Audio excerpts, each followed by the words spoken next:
பொன்னி, என்ன இந்த நேரத்துல புடவை மாத்திருக்க? எங்கேயும் வெளியே கிளம்புறியா என்ன? ஆமா அத்தை.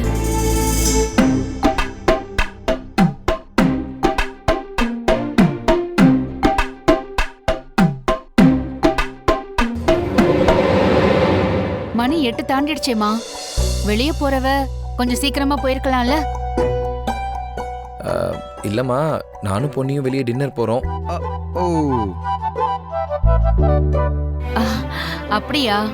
சரிப்பா, போயிட்டு வாங்க. போயிட்டு வாங்க. சூப்பர்டா சக்தி. இன்னைக்கு உங்க கல்யாண நாள் வேற. கல்யாண நாள் அதுமா டேபிள் புக் பண்ணி கேண்டில் லைட் டின்னர். கலக்கலக்கு. நான் கேண்டில் லைட் டின்னர் போறேன்னு உனக்கு எப்படின்னே தெரியும்?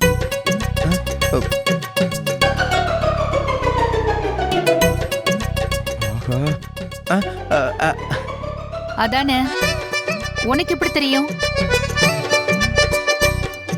அது வந்துமா, இப்பெல்லாம் எல்லாரும் ஃபர்ஸ்ட் ஆனிவர்சரினாலே டேபிள் புக் பண்ணி கேண்டில் லைட் டின்னருக்கு தான் போறாங்க. இப்போ அது ஒரு கல்ச்சர் ஆயிருச்சுமா. அதை வச்சுதான் நான் சொன்னேன். கரெக்டுடா. இந்த காலத்துல இதெல்லாம் ஒரு வழக்கமா போச்சுமா. நம்மளோட வருஷ கல்யாண நாள் அன்னைக்கு நாம எங்க போனோம்னு உனக்கு ஞாபகம் இருக்கா? நாட்டி டாடி. போதும் போதும், நீங்க உடனே பழைய கதையெல்லாம் ஆரம்பிச்சிடாதீங்க. அவங்களுக்கு இப்பவே நேரம் ஆயிடுச்சு. அவங்க சீக்கிரமா போயிட்டு வரட்டும். ஆமாமா சக்தி, அதான் உன் அம்மாவே சொல்லிட்டாளப்பா. அப்புறம் என்ன, நல்லபடியா 2 பேரும் போய் கல்யாண நாள் கொண்டாடிட்டு வாங்க.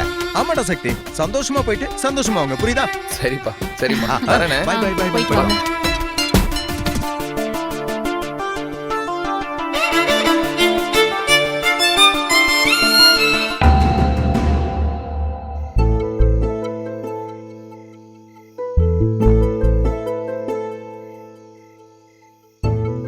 சக்தி, மாமா அத்தை கிட்ட எல்லாம் வெளியில போயிட்டு வரேன்னு சொல்லவே ஒரு மாதிரியா இருக்கு. நீ என்ன அவங்க கிட்ட பொய்யா சொல்லிட்டு வர? எங்க போறேன்னு சொல்லிட்டு தானே வந்த. அப்புறம் என்ன? இல்ல, எனக்கு ஒரு மாதிரி சங்கோஜமா இருக்கு. பொன்னி, சாப்பிட போற இடத்துல என்னதான் சங்கூஜம்? ஜாலியா போயிட்டு வரலாம், வா.